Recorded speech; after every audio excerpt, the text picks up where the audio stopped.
വൈദ്യശാലയിൽ ആ സമയത്ത് കഥയുടെ അടുത്ത ഘട്ടത്തിലേക്ക് കടക്കുകയായിരുന്നു വാസുദേവൻ. അയാളുടെ മുഖത്തേക്ക് നോക്കി കുഞ്ഞിക്കുട്ടൻ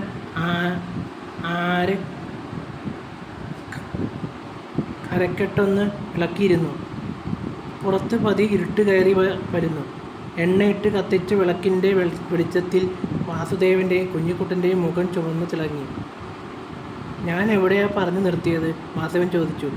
വെള്ളക്കാർ നമ്മുടെ കരയിലെത്തിയ കാര്യം വരെ കുഞ്ഞിക്കുട്ടൻ ഓർമ്മിച്ചു. ആ അതെ. തലകുലുക്കിക്കൊണ്ട് വാസുദേവൻ അടുത്ത ഭാഗത്തേക്ക് കടന്നു. അങ്ങനെ വെള്ളക്കാർ വന്ന സമയത്ത് അതിലൊരു കൂട്ടരാണ് മണിമല ആറിനോട് ചേർന്ന് ഇക്കര ദേശത്തേക്ക് വാസമുറപ്പിച്ചത്. ഇക്കര മറ്റൊരു കൂട്ടരും. ഇരുവരും തമ്മിൽ അകന്ന രക്തബന്ധമുണ്ടെങ്കിലും അക്കാലത്തെ ഇടപ്പള്ളി സ്വരൂപത്തിലെ അധികാരികളുമായി സൗഹൃദം സ്ഥാപിക്കാൻ ഇക്കരക്കാർക്ക് കഴിഞ്ഞുള്ളൂ. ഇക്കരക്കാരെന്ന് പറഞ്ഞാൽ ഇന്നത്തെ വലിയ തോട്ടത്തിൽ കുടുംബത്തിൻ്റെ മൂലകുടുംബം. അവരിൽ നിന്നാണ് വലിയ തോട്ടത്തിൽ കുടുംബമുണ്ടാകുന്നത്. ഇടപ്പള്ളി സ്വരൂപവുമായുള്ള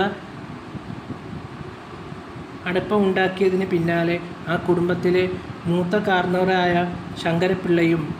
ശങ്കരപ്പിള്ളയുടെ ബുദ്ധിയും കാര്യക്ഷമതയുമാണ്